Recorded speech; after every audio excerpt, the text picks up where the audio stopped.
Hi, I'm Mark. In this video, I'm going to show you how to install a clutch drum on your string trimmer. To install the new clutch drum, I'll first install the spacer washer. Then I'll place the drum over the clutch and secure it with the screw.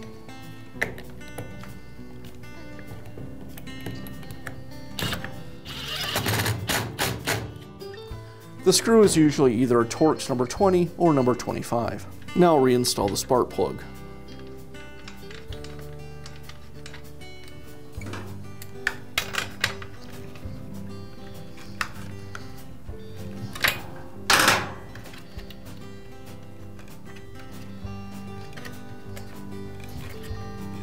And now reinstall the clutch cover.